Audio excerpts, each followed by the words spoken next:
Thank you so much, Mel. My name is Stacy and I am an alcoholic. My sobriety date is April the 25th of 2003, and I'm grateful to be a sober member of Alcoholics Anonymous. And I'm going to give my apologies in advance. I will have to leave the meeting promptly at the end of the hour because I am at work and have people that depend on me. But I want to just thank you for the invitation. And had I have read the email correctly, I would have made sure that I made plenty of arrangements to be here for the entire meeting. That's not typical of me, and I believe in honoring the traditions of each group.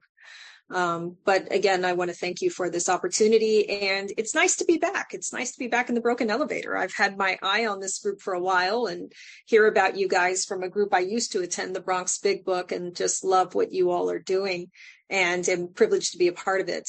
So the topic that I'm talking about today is called Instincts Gone Awry. And when I was contacted to speak in this group, there's been a lot of activity in my life, which has it's been rather distracting.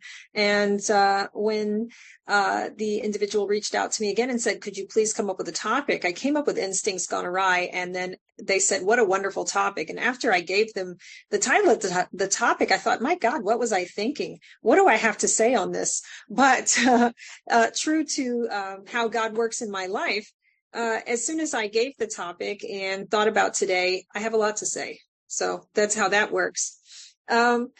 I have to tell you a little bit about me because I feel the need to just sort of give you some insight into who I was before I came to Alcoholics Anonymous and really who I was well into my sobriety without God in the steps.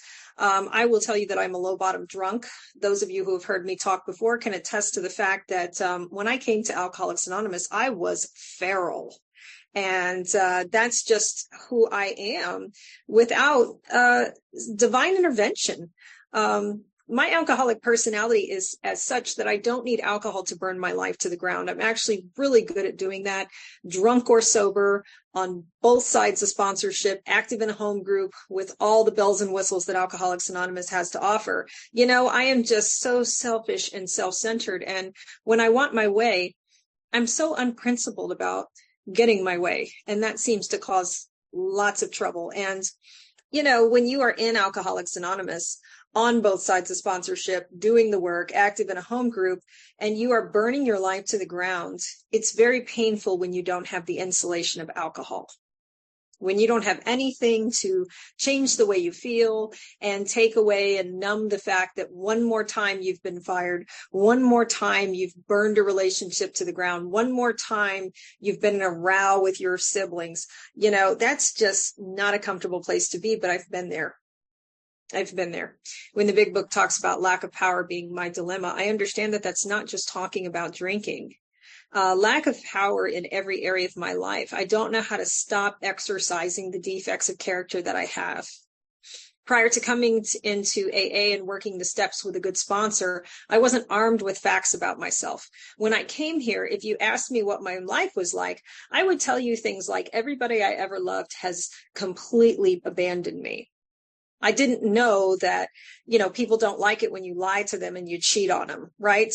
I had this belief system that if we were in a romantic relationship, you had to be endlessly supportive of my nonsense. It didn't matter what I brought to the table or what I failed to bring to the table. If you loved me, you would stay, and that's just the way it was. I didn't know that I was contributing to a lot of the misery in my life. I didn't have that understanding. It's not until I do a thorough fourth step with the help of a good sponsor, come to understand the nature of my defects of character. So I didn't have that. Now, prior to Alcoholics Anonymous, I had been arrested several times as a result of my drinking and my antics. I learned in AA, and thank God I learned this here. If you've been arrested more than 3 times, all you have to say is several. So I've been arrested several times. I've also been institutionalized several times. That is where I get me. I'd love to tell you that alcohol was the only thing that led me into a mental institution or led me to being arrested. I've actually been arrested sober too. I've also been institutionalized in times when I was trying not to drink. I didn't understand that thing that you talk about in the Big Book, those hideous 4 horsemen: terror, bewilderment, frustration, and despair. All I knew is that when I wasn't drinking, I didn't feel okay. I had professionals that would tell me, Stacy, if you stop drinking, your life will get better. That's not my experience. When I stop drinking, my life gets worse. And so, regardless of whether I'm drinking or whether I'm sober, life is unmanageable. Regardless of whether I'm drinking or whether I'm sober, I can destroy my life. That's just absolutely what happens to me. And so, when I came into Alcoholics Anonymous, I had inappropriate behavior here, because I had worked from age 17 to age 25 in the topless bar industry, because I've been exposed to a very dark world. And because at 17 years old, I was doing things that other 17-year-olds should not be doing for money. I developed a lot of survival instincts that I carried into the rooms of Alcoholics Anonymous. When I came here, I wouldn't have told you they were survival instincts. I wouldn't have told you that it was a knee-jerk reaction to the way I showed up in life. What I would tell you is that I was a hustler. What I would tell you is that it was absolutely appropriate for me to show up into an AA meeting wearing a low-cut dress with no bra. Because, I'm just a fashionista, right? And when I came into AA, I used to curse every other word. There used to be a sign on the wall in the meeting that I went to that said profanity is not a requirement for sobriety. And every time I talked, the old timers would point to the sign, because I had no respect for the way you wanted me to behave. If I did something and it bothered you, I didn't care. I also came here egocentric, self-centered, and self-absorbed. The best definition of all of those three that I've heard that I appreciate the most came from Bob D., who said it's someone who makes decisions based on how they feel. I would show up when I said I was going to show up only if I felt like it. I would honor my commitments and honor my word only if it served me and there was nothing better else to do. And so naturally, when you come into any situation and you are self-will run riots, though I usually didn't think so, everybody wanted to get away from me. But if you had asked me when I got here, what was the basic problem, I would tell you everybody that I ever loved abandoned me. And so, I can't live in this skin comfortably as long as I continue to live the way I always have. That's important. And, how does this have anything to do with alcoholism for my newcomers? Alcoholism doesn't cause, or let me put it this way. Alcohol doesn't cause alcoholism. Alcohol treats it. I have the kind of alcoholism that gets thirsty because I'm uncomfortable in my skin. The big book gives me great descriptive words. It says in full flight from reality, outright mental defective, right? This is me on a good day. On a good day, I will destroy everything in my life only to come up out of the destruction and say, why is everybody being so mean to me? When I'm the one who lit the match. And so because I live like that, I need a drink. And until my skin is comfortable, I will always crave a drink. And I have the kind of mind that will always rationalize my walk back to alcohol at all costs. If my skin gets uncomfortable enough, I'm going to have to do something about that. I'm either going to go on to the bitter end, blotting out the consciousness of my intolerable situation by drinking myself to death, or I'm going to buy a gun at the pawn shop, because that's what people like I do. I've been sober in Alcoholics Anonymous long enough to understand that there are people in our rooms who make the supreme sacrifice. And that means they commit suicide rather than continue on this process. Every friend that I have so far that has taken their life took their life with long-term sobriety. And I understand why that happens. It doesn't just happen miraculously. It doesn't happen because one day the spouse up and left or I lost the job, because I'll tell you, I've had all of those things happen since I've been here. What happens is I stop doing the work in Alcoholics Anonymous and my skin becomes uncomfortable again. And long before these people leave, long before the job fires me, long before I go into bankruptcy, I'm making decisions based on self and I have no clue that I'm doing it. They don't tell you what happens after the spiritual awakening, how the ego can rebuild itself. I didn't know that after I had that first flush of a spiritual awakening and felt good and just loved life and I was a part of a sense of community and wanted to help everybody in AA that I could, that eventually my mind would start to change. And when you guys would talk, I was no longer interested in what you had to say. When you all would ask me to go to H&Is, when you would ask me to carry the message, I had better things to do because I was making money. I didn't know that the ego would rebuild itself to where I couldn't listen to old timers talk because all I would hear in my head was na na na na na na na.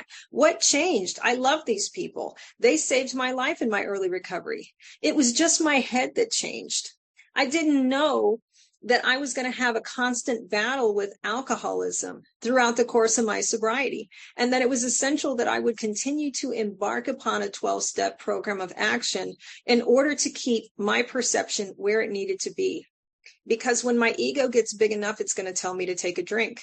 When my ego gets big enough, it's going to convince me that it's okay to justify all kinds of egregious behaviors in my workplace, in my home life. I don't know about you all, but I got to a place in my sobriety where I love to burden the family that I so shockingly treated in my alcoholism, who readily accepted my amends and welcomed me with open arms. I think I was about 4 years sober when I started burdening myself to them to tell them how crazy I thought they were. And telling my sister, who's not sober, that she needed to get sober because we were all sick of her. When did I get this kind of attitude? When did I get this sense of like, I'm better than everybody else? Remind you, I'm a product of jails and institutions. I'm a product of the strip clubs. I was a commercial sex worker. When all of a sudden did I think I had cleaned up so well that I am better than you? It's because of that ego that continues to rebuild itself. And so that brings me to my topic. When I talk about instincts gone awry, I have to understand what it talks about in step 4 in the 12 and 12. And I'm not going to quote it because I don't have it memorized. But on page 42 of step 4 in the 12 and 12, it starts out by saying creation gave us instincts for a purpose. Without them, we wouldn't be complete human beings. If men and women didn't exert themselves to be secure in their persons, made no effort to harvest food or construct shelter, there would be no survival. If they didn't produce, the earth wouldn't be populated. If there were no social instincts, if men cared nothing for the society of one another, there would be no society. So our desires for sex relation, for material and emotional security, and for companionship are necessary, perfectly necessary, and surely God-given. So before I read the next paragraph, let me comment on that. What it's telling me is that I was given these instincts by a power greater than myself. That when God created man and when he created me with desires, because without those desires, I could not survive here. Of course, I need food. Of course, I need shelter. Of course, I need you to love me, because if none of those things exist, I will cease to exist myself. So God gave me these instincts. These instincts are not bad. They are there for a purpose. What happens, though, which gives you the title of my topic, is that it seems like in someone like me, those instincts go awry. In the next paragraph, it says, yet these instincts, so necessary for our existence, often far exceed their proper functions. Powerfully, blindly, many times subtly, they drive us, dominate us, and insist upon ruling our lives. Our desire for sex, for material and emotional security, and for an important place in our society often tyrannize us. When thus out of joint, man's natural desires cause him great trouble. I love this next line. Practically all the trouble there is. No human being, however good, is exempt from these troubles. Nearly every serious emotional problem can be seen as a case of misdirected instinct. When that happens, our great natural assets, the instincts, have turned into physical and mental liabilities. Wow. So what it's telling me is no matter how long I've been in Alcoholics Anonymous, no matter how well I can quote this big book, no matter what my working knowledge is of the traditions, it doesn't matter how often I talk or how many workshops I've conducted here. It turns out in between workshops, in between service commitments, and in between commitments to my home group, I am still liable to want more than my share when it comes to sex, when it comes to material and emotional resources. What does that look like in my life? When it came to the desire for sex, for my sexual instincts, I will tell you, my first drug of choice was attention. I love getting attention, and I don't really care who I get it from. I'll be honest with you. That cost me a lot in my early sobriety, because it turns out when you get attention from people who are in a matrimonial commitment to someone else, that is not a good thing. When I want attention from coworkers from people in positions of power. And I love people in positions of power. If you're my supervisor, I'm going to try to overpower you in some way. And I will use every instinct that I have to get you. You know, that has caused me a lot of turmoil. I had to actually leave a job because I was in a very inappropriate relationship with a boss at one point. And I was doing that with a home group, active with service commitment, sponsoring a lot of women at the time. So what else happens in my pursuit of sexual desires? My gosh, when I was newly sober, I love to say that every person that I was in a quote romantic relationship with, that I loved that person. One of the first definitions that I had to reconfigure and redefine in sobriety was the word love, because what I called love was something fundamentally different than what it's really meant to be. For example, years and years and years ago, before I even got sober, I was interested in this guy, right? And I was in a relationship at the time, but that doesn't matter. That's perfectly surmountable, right? And so I started actively pursuing this guy, and he finally showed interest in me. And I won't tell you how I got his interest. That's not relevant, but you can just imagine what someone with low self-esteem does to get attention from someone. And when I finally got his interest, I went and told the guy that I was seeing that I didn't want to date him anymore. And so I went to the man of my interest, right, my little romantic intrigue, and I told him, hey, I've broken up with my boyfriend and I'm now available. So if you want to start dating, I'm willing to date you. And he looked at me with this look of disgust, like, I can't believe you. You were seeing someone around the time that we did what we did. And I said, well, yeah, I hope that's not an issue. Like I said, I'm totally available now. And he proceeded to not return any of my phone calls. And so I would call him and I would call him and I would call him. I would even talk into, back then we had answering machines. I would speak through his answering machine and I would offer things like Spurs tickets or, oh, hey, I've got this ticket to this event. Call me back. Call me back. I'd love to have, a date with you. Call me back. I'll be right here. I'll just wait by the phone until you call me back. I spent many Friday nights waiting on the phone for him to call me back, and he never called me back. And I ended up feeling depressed. And so I was talking to a girlfriend of mine and I told her, I said, I think I'm in love with him. And she said, why do you think that? You don't even know him. And I said, because I'm depressed. That must be love. If I feel not so good when you're not around, in my mind, we're in love. Well, it turns out I was already depressed. I had untreated alcoholism, for God's sake. The only time I didn't feel depressed is if I was actively pursuing someone or if I was drunk. And so that had nothing to do with him. That's my baseline. He just took away my depression because I'm like a moving target. I will focus on anything that changes the way I feel. And he just happened to be the subject at that time. So coming into sobriety, of course, everyone who gave me attention, I was in love with. And my sponsor used to jokingly say to me, would you love this person if they weren't giving you attention?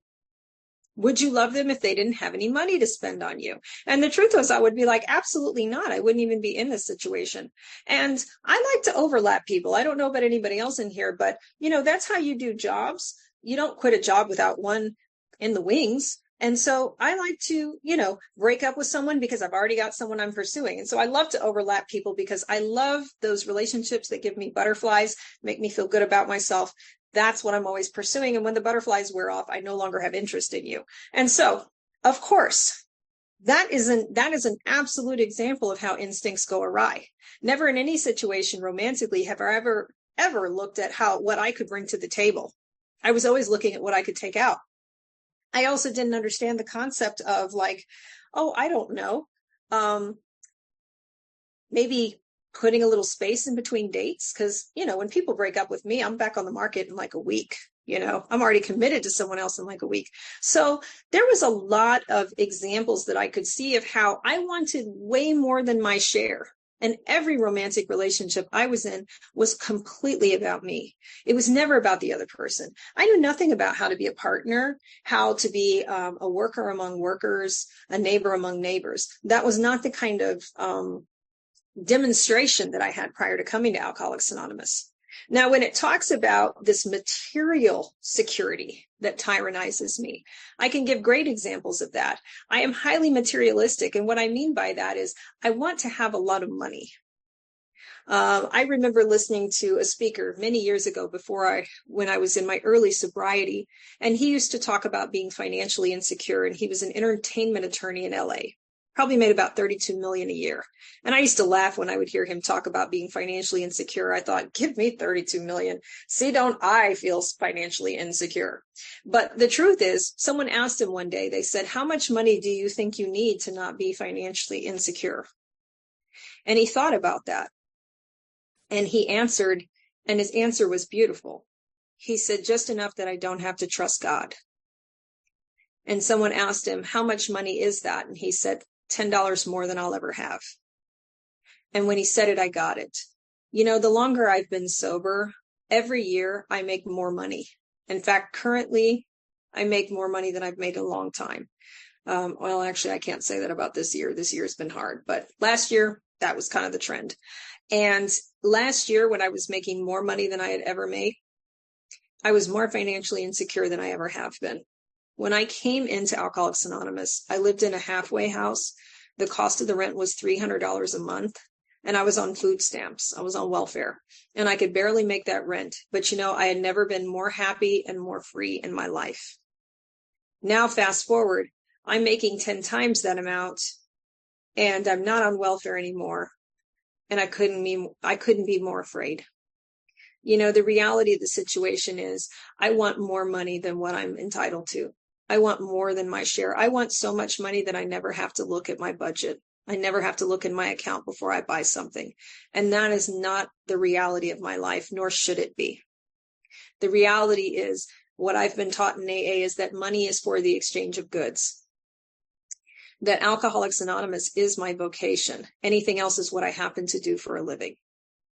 But I didn't have that when I got here. And I'll be honest, money is probably the area that I struggle the most in. When I talk about my instincts going awry, I worry more about money than I worry about anything else.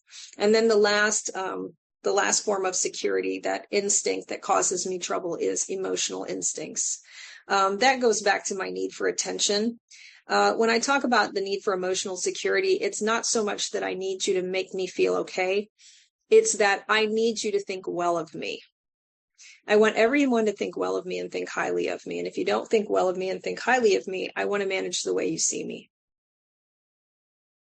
And it doesn't matter what I think about you. In fact, honestly, I don't like half of you, but I want you to love me, you know, and that's a problem, right? And when I say you, I don't mean you all in this meeting, present company excluded. It's them out there, right? They're the problem. But anyway, I just, you know, I'm always wanting people to love me. I want to manage the way everybody sees me.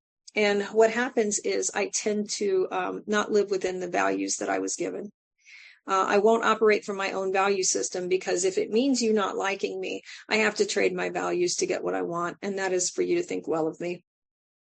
So on page 44 in that same chapter in step 4, it says, but that is not the only danger. Every time a person imposes his instincts unreasonably upon others, unhappiness follows. In the pursuit of wealth tramples upon people who happen to be in the way, then anger, jealousy, and revenge are likely to be aroused. If sex runs riot, there is a similar uproar. Demands made upon other people for too much attention, protection, and love can only invite domination or revulsion in the protectors themselves, two emotions quite as unhealthy as the demands which invoke them. When an individual's desire for prestige becomes uncontrollable, whether in the sewing circle or in the international conference table, other people will suffer and often revolt. This collision of instincts can produce anything from a cold snub to a blazing revolution. In these ways, we are set in conflict not only with ourselves, but with other people who have instincts too. So I was about 4 or 5 years sober when I got caught up in a relationship with the opposite sex that I wouldn't care to have advertised. There were 2 things that I used to brag about when I came into AA, 2 things that I thought, 2 character defects that I thought had gone away the moment I put the drink down. One was being physically violent with other people. The other was getting involved with a person's spouse. And I can only brag about one of those now. At 5 years sober, I got involved with someone who was married. They were both members of Alcoholics Anonymous. And I had 5 years of sobriety. That person had four times the sobriety that I had. They had upward of 20 years. And we started talking to each other. And after some time, when I found out the individual was married, I got very upset. And I said to that person, how dare you even try to pursue me? I can't believe you would try to pursue me when you're in a marriage. And the next words that I said to that person are pretty noteworthy looking back in retrospect. I said, what would it look like if I was dating you, knowing that you're married? See, I wasn't worried about the fact that they were married. I was worried about what you would think about me. And so I told that person, I never want to see you again. And to be honest with you, I was back at their house within 24 hours. I didn't know what was going on at the time. My sponsor, who absolutely loved and adored me, said to me things like, they are married. How bad do you want to hurt? They are married. You need to respect their marriage and leave them alone. But when I talk about lack of power, I will tell you that at the time, if you'd asked me, why are you doing this? People love you in Alcoholics Anonymous. You value integrity. You value honesty. You want to be someone who is in concert with your fellows, and you don't believe in hurting people. Why would you ever do something like this? I would tell you that I didn't know why I was doing it. I would tell you that every day I swore to God that I would not go over there one more day. This was going to be the day I was going to break it off. And every single day I went back over there. And one day at a time, I continued to allow my values to be sliding scale in the rooms of Alcoholics Anonymous. I was doing things like going to conferences at the time. I was speaking all over the state of Texas. And people would come up to me after the meeting and they would say, I love your talk. You've changed my life. And I would think to myself, if you pat me on the back one more time, I'm going to die, because I knew I was living a double life amongst you. I would also leave that conference. I would take off the suit. I would put on my regular clothes, and I would go over to that individual's house, knowing that I was doing what I was doing. And so I will not go into the how that relationship ended. I will tell you that it was very detrimental, very, very, very painful. Some really serious things happened, and I have a burden that I will have to carry for the rest of my life.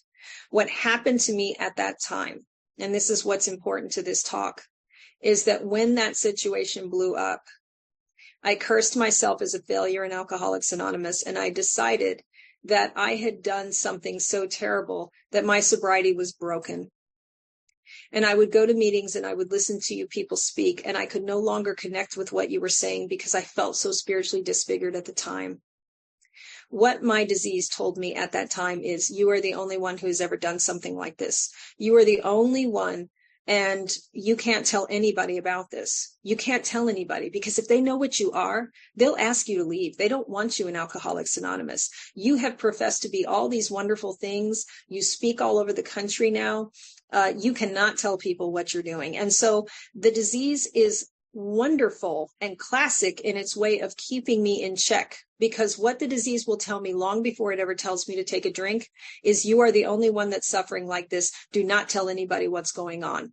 Once I start keeping secrets, the disease has me in lockdown. I am checkmated by the disease of alcoholism, because once it can keep me from telling you the truth about myself, it will absolutely erode me from the inside out. Now, I never wanted to drink again, and I didn't want to die of untreated alcoholism. So I did what a woman like I do. Rather than taking the inventory to my sponsor, which would have been the right thing, because a business which takes no regular inventory usually goes broke. What I did instead is I proceeded to outrun alcoholism. I took every service commitment that you would give me in Alcoholics Anonymous. I was going to 7 to 10 meetings a week. I was sponsoring about 30 women. I was the chairman of the pre-general service conference. I was the chairman of our local conference. I was the alternate DCM for our district. I had several home group commitments. I feel bad because nobody else got to take any service commitments, because I was raising my hand for everything, right? Didn't nobody get any sober service commitments in my home group, because I had them all. And what would happen is, when I was working with a newcomer, or when I was talking to the alcoholic who still suffered, it would calm the beast inside of me. But the moment I would walk away from the alcoholic who still suffered, and I would go home and I would lock the door, I was no longer comfortable with who was living with me. It was painful. I spent 16 months in my sobriety outrunning alcoholism. Through what other people would think was a self-sacrificing member of Alcoholics Anonymous, someone who just loved AA so much I would take every service commitment under the sun. The truth was I was dying of untreated alcoholism. The truth was, if you had asked me what I thought about myself, I would tell you that I was completely spiritually disfigured and unfit to be a member of Alcoholics Anonymous. Thank God when I was about 6 years sober, I ended up moving to San Antonio, Texas. I sobered up in Kerrville, Texas, very small town AA. And I left and I moved into the big city, which is where I'm from. And when I moved into the big city, I got a new sponsor. And by the time I got that new sponsor, I was so arrogant. I was telling people in Alcoholics Anonymous how to live their life. Instincts gone awry. Because when I feel spiritually disfigured, I'm going to make you feel bad about your recovery. You know, I'm going to quote the big book inside and out. I'm going to share at you. And I'm going to tell you about how I can't believe you're even sober with the kind of program you work. I was firing people I sponsor because they weren't working the steps to the adequate speed that I wanted them to. I was a complete mess. And so when I went to my new sponsor and asked her to be my sponsor, I remember her talking to me. She had been watching me in the rooms of AA, and she knew that I could quote the book, and she knew that I could do all these things, and I professed all these things in AA. And she said something that hit me right between the eyes one day. We were sitting down together, and she said, "It's amazing. You can quote the book. You probably know it better than anybody else I know." And I said, "Yeah, probably." And she said to me, "But you know what makes me sad is you certainly don't live it." She said, "Stacy, my big book is three-dimensional in my life. If you want to know how well I know the big book, you should look at my feet. You should see my actions." She taught me things like the firing line is out there. That Alcoholics Anonymous is not what I'm doing right now in this moment, sitting in this meeting talking to a bunch of drunks. Alcoholics Anonymous is what's going to happen when I turn this camera off and I go back to this office. If you want to know the AA that I have, you should talk to my colleagues. You should talk to the people who work for me. You should talk to my mother. Talk to my family. Ask them how Alcoholics Anonymous is working in my life. What I'm doing right here, talking to you all, is respite from Alcoholics Anonymous. It's the other 23 hours a day that matter. And so she asked me a beautiful question. She said, "Do you want to make AA three-dimensional in your life?" And I completely, absolutely, wholeheartedly wanted to. Because I was getting to a point where I didn't believe that AA would keep working for me. That's how far devoid I was from taking the inventory to understand how one more time my instincts had gone awry, and I had bought this delusion one more time that I could wrest satisfaction and happiness out of this world if only I managed, if only I satisfied my need for security and sex and money and material and the way that you see me. If only I could get all those things in check, I knew I was going to be okay. And one more time, I fell for this need for attention to the extent that I put myself in a compromising situation that not only hurt me, but it hurt several other people. I did do that inventory. It was one of the first assignments my sponsor asked me to do. And I remember us taking the third step in a labyrinth here in San Antonio and sitting down after that third step prayer and reading that inventory to her. And as I started reading the inventory of all the things that I had done, I couldn't stop crying. And I know for me, when I'm crying, that means surrender. When the tears come down, it means one more time I have completely surrendered and I have given up this idea that I can keep going, that I can keep managing, that I can keep running the show myself. And I said to her, "I can't believe that I lived life this way. Mind you, I am not drinking. I am 5-6 years away from a drink at this point in my life, and I have made decisions based on self, which hurt me and hurt people that I never intended to do." When we talk about being self-centered and we talk about being selfish, it's not that I'm all I think about. It's that all I think about is what I need, what I want, what I have to be okay. And when I am all I think about and I don't think well of myself at all, not meaning to, I'm going to hurt God's kids. And so I remember just having tears coming down and just being so angry and so sad and so hurt and so ashamed by my behavior. And I remember my sponsor saying to me, she said, "You know, I've learned in the rooms of Al-Anon that you never take alcohol away from an alcoholic. Without a sufficient substitute, they may die." She said, "It's clear to me that the behavior that you exhibited was because had you not have done it, you might have died." And I understood what she meant. Maybe I was going to be that person who was going to make that supreme sacrifice rather than continue to fight. Maybe without exhibiting that behavior would have always remained dormant and gone unchecked because I hadn't had the opportunity to really experience it and surrender it. What happened to me when I really looked at the honest inventory, and I'm so grateful that no one in my home group ever compared the sobriety that that person had to the sobriety that I had and decided that I was a victim, that I had been somehow 13th stepped in the rooms of Alcoholics Anonymous. Oh no, I was a very active participant in that behavior. What they did instead is they asked me, Stacy, what does someone like you have to believe about yourself to get in a situation like that? And it turned out through the inventory process, what I came to understand was this. I believe that you were a woman of dignity and grace because you had put the drink down. I would say to any newcomer woman in the rooms of Alcoholics Anonymous, just because you put the drink down, you have dignity and grace. You don't have to earn it. You already have it. But the truth is, I never believed that for myself. I had often believed, because of the business that I had worked in and because of the life that I had lived prior to Alcoholics Anonymous, that I was somehow not as good as the rest of you. And I was undeserving completely, and I could not celebrate or wear white, if you will. And it turns out I had to put those old ideas out to pasture where they belong. Because when I carry old ideas like that, it's not so much that it hurts me, although it does. It will cause me to hurt you. Anything that stands in the way of me being of service to you and to God is a defect of character. I have to get it out of the way. And what are defects of character really, but merely instincts that have gone awry? Because long before I will ever engage in defective behavior, I will decide that there is not enough for me. There's not enough money, there's not enough food, there's not enough sex, there's not enough attention. And now I'm going to move the target again.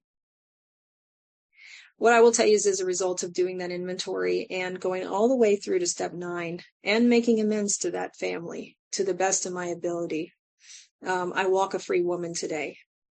There are many instances that I could have told you about. That's not the one time that my instincts went awry in sobriety, but it's the one that stands out the most.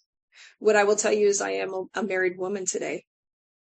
In fact, this past weekend, my spouse and I celebrated 6 years together. And that might not be a lot of time for you, but that's 42 years and dog years. So for a girl like me, that's a long time to be married, because every relationship I've ever been in, by the time I got to 2.5 years sober, I would become emotionally unfaithful. That's what I do. That's how I show up. I get to the point where, I notice that there is other people giving me attention, and I'd like to kind of entertain that. I get into a fantasy world and I start, being a little flirtatious and a little carousing, and I become emotionally unavailable in the relationship that I'm currently in. And that causes damage to the relationship. I have not done that since I've been in this marriage, and that is a far cry from who I was before I came here. I wish I would have come in with those kind of instincts. I wish I would have come in with that level of integrity.